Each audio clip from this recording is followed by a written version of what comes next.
Congratulations, you have wrapped production. You have completed a huge milestone. So now you are ready for the next magical phase, which is the post-production. And I say magical because there is a lot of magic that happens during this phase.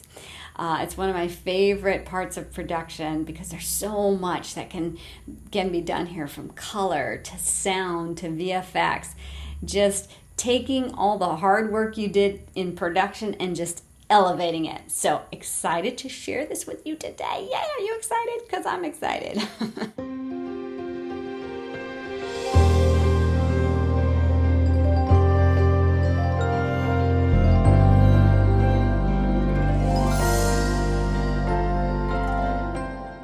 Let's just jump right in. There are two phases to post-production: the online editing phase and the offline editing phase. Now, I did that in different orders. We're going to say the offline editing phase would be the first one. And this is the phase where you're dealing with basically the raw footage that you just shot that has now been reduced to a more manageable size by your DIT, sometimes DIT/AE. On lower budgets, I will employ the same person and then give them dual credits, because a lot of these guys who do DIT, which is really the media managed portion, when they get the audio, they get the video files, they're syncing those together, then they can take it a step further and actually organize these things in bins in a way that makes sense for the editor, whether it's by scene numbers. The editor has a method to his madness and communicates this with the DIT or the assistant editor. So at this phase, when he gets the drive, he's ready to cut your movie. And this is where the magic happens. This is where we're cutting this and making it into the movie you've dreamed of. So that's the offline phase. And usually, like I said, they were dealing with smaller files called Proxies. There are some editing softwares that do allow a workflow with the raw footage, but most do want to work with the smaller files. It just makes it quicker and easier. Okay, so what we're going to do now is I'm going to actually show you an offline edit where I want to show you that timeline where you can see where the audio and the mix, the sound files are, the VFX is, so you can get a visual, because you know me, I like to give you visuals. Okay, here we are. You've got a timeline here that you can see down here with all these colors, and each color, each line here represents something. This is your video, this is your sound, this is your visual effects, and you can see here up in this window how we put in the temp for the VFX even. This is exactly what we need on the screen. We had the green inserted, shot that, so that saves us some money and time. You know, they call that keying. There's just some things that make the workflow of VFX easier or harder. And at our level, we always want to keep it easier, right? And if we could have shot this practically, right, and had the text in it, even better. But sometimes photographing the actual cell phone, it may not come out right or not be clear. So it's better to control it at this phase so that you can put it in exactly the way you want it and it can look nice and clear. Okay, so yeah, so this is an offline edit timeline. This is Adobe Premiere. And again, this is where we would temp in music. You know, the audio is the real audio. The video is, like I said, the smaller version. It's not the complete, it's not the raw that's being used here at this time. And then any sort of music cues are being added in here. So this is, again, this is a wonderful, this is one of my favorite phases. So again, here is where we're shaping the beats. We're shaping tempo and the feel of your movie and just getting it to a place where this is the movie that you want to lock. And this time usually takes from the beginning of a rough cut. So we go in phases. So we would have an assembly first, then we go to a rough cut, and then a rough cut to maybe a director's cut. And at that point, we would see the movie, we would give notes to the director and keep shaping that. And then maybe the phase we'd go to producers And then if I was dealing with the studio after us, the internal production company was happy with the cut, then that would be the time that we move that to the studio head to get final notes from them. We're all working towards that final moment where they go, like it. Yeah. So that can take up to as little as 12 weeks. I move it pretty quickly here. We do about a 12-week schedule because we always have fast deadlines. If you have a little more time, which is wonderful, but time is money too because you still have to pay your editor. 12 to 16 weeks is a nice kind of estimate of what the offline editing time frame should be. So keep that in your pocket because you're going to need that when you're creating schedules later for your production. If you're putting together your pitch deck and you want to offer to the investor a production timeline, it's really good for you to understand rough idea of how long each phase of post-production takes so you can estimate properly. Okay, so next we're going to move to the online editing process, which is where we make everything just fabulous. So this is where everything gets polished up. So once you've got that law cut in the offline, they do something called a conform. So once that cut gets shifted over to the post house, they do this technical process where they're relinking footage to the sound files and the audio files, and they're getting everything relinked to the original raw and actual mix files. Now we use most of the time we use the mix files, but there's a format that the sound mixes, the sound houses want, and they give you those specs. So you guys know how to do this. They do. Meaning your editor or your AE. So once that's turned over, we're ready for that process. So we're going to move into the first phase, which is the color.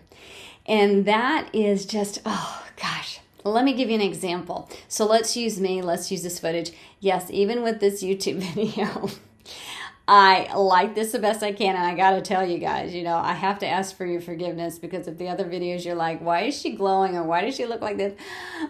It's because I'm just the producer and I'm one-man show right now. I'm learning the technical side. So I always give props to my production team. I love them. But so I need a little correcting. And the whole point of this is, as I've learned in the lighting and so forth, my editor corrects the color grade. So let's show you an example real quick of what I look like before and what I look like after I get color graded. Bing! See, it's much better, right? You can actually pay attention to me for longer than 30 seconds, maybe. That is at the basic level what happens to your film for color grading at the very basic level, because there are so many great software tools, Davinci, Resolve, that these post houses use, and they're just turning dials and they're cranking and they're moving, and they can isolate different things that could make this super dark in the back and this super light. It is an art, and it is, if you've had an opportunity to be in the room, kudos to you. Just be grateful that you have a good colorist. And then if you haven't, I can't wait for you to be at that step because it's fantastic and you'll love it. Okay, so sound mix, that's the next phase. And this can move in tandem with your color, because normally in boutique houses, and I have a boutique house that I actually use here, and he's amazing, and they have color and mix going on at the same time. Same thing could happen independently, and you just coordinate these schedules you coordinate these schedules with someone we call a post-production supervisor, or it could be you, and that's been me too. And I can't tell you guys, if you have the opportunity to do it, learn it, understand it, at least do it once. Because it really teaches you how to time out your film properly. The track it takes to get the mix to the finish line. The track it takes to get color, and you're managing those time schedules because individual post houses will have their liaison, their person that you'll talk to that gives you those updates. You'll learn so much. So if you can, do it. Do it once. And if it's not your thing, hire somebody that's very competent and organized. Okay, so mix. Let's just talk about mix real quick. So this audio that I'm capturing right now is a basic audio, but it still needs a little tweaking. So this is what it would sound like without the levels adjusted. I guess I need to sing a song for you. This is what it could sound like. And then this is what it sounds like once it's tweaked a little bit more. Then you'll actually hear how any rough edges, any sort of spikes that could happen with me talking really loudly or talking really softly, that my editor can actually tweak those dials. Now, again, that's on a basic level. Once you get into a sound mix house, this is elevated 10 times because you've got someone working on the dialogue audio, like what's happening here, and fixing those things. And if there was anyone with footsteps or someone knocking on the door, that's all called Foley. All that has to get ingested. We capture those sounds and add that. And if there's a crowd in the background just clapping for me like, yay! We actually would either, you can use library for some of those sounds if you're on a lower budget, or in our last movie, we had a big debate scene and we had to have crowds hooping and hollering. We had to bring in loop groups for that. And that's just a group of actors that's sitting here and doing the thing, and woo, that's how you go in. They get little scripted lines and they do all that. And that is actually a job that a lot of people do. So those are little tidbits for you to understand the different layers in what happens in the sound mix. It give you an appreciation when you're watching Star Wars and you've got all those layers going on with the ships and the weapons being fired and someone's still talking on the radio to so and so on radio. All that has to be balanced, and it is amazing what they can do. Okay, so my next one. So VFX is, wow, it's a whole nother ball game. You can have something as simple as what I showed you on the timeline where we were just piping in text on a phone. Simple as, if we didn't want this mic here, we would paint it out. Or, I don't know, what if I had a hair or something funny right here, you could clean all that stuff up. So you can have basic VFX type stuff that doesn't cost you too much, or you can have where you're building environments and CGI worlds. So I had the pleasure of a few years ago producing a series that we did in South Africa. Amazing. And it was an apocalyptic series. So we had to create some really neat environments. So I want to show you this clip that shows you a before and after of what we did in one of the, a couple of the scenes. Really exciting. Check it out.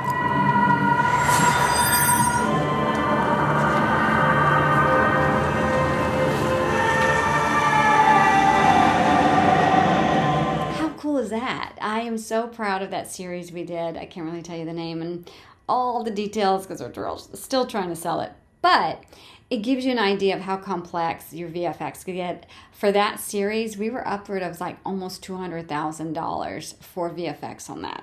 Yeah, but well worth it. And we got really great work out of the team in South Africa. So very proud of that series. But basically, so I want you also to understand the workflow here. So while your movie's being color graded, you're having mix done, now you're having VFX done at the same time. You're trying to coordinate and get to the finish line because all these things have to get finished up, because mind you, once the VFX is approved, the director and the editor and the VFX supervisor are all working in tandem to get to a place where these shots are approved. These VFX shots have to get colored.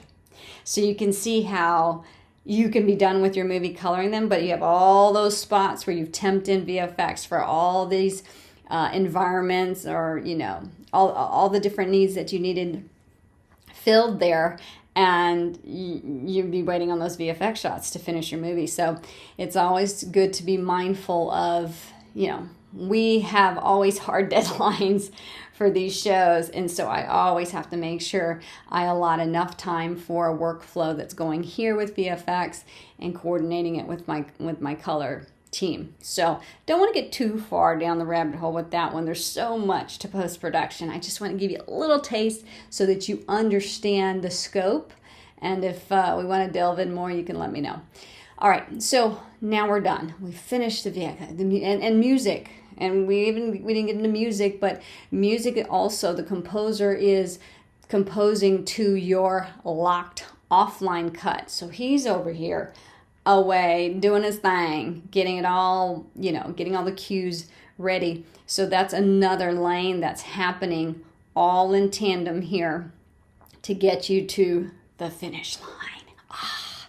So before you can deliver your movie, there's something called QC, quality control. And thank goodness for QC, because as much as the post houses do their due diligence to make sure all the color was done properly, the mix, the VFX, music, this is where those last final eyes come in and do that pass on your movie. It's usually a third party. You pay extra for that. It's not included in this price for post-production.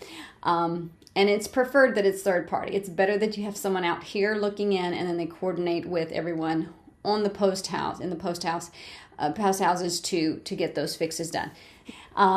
So delivery.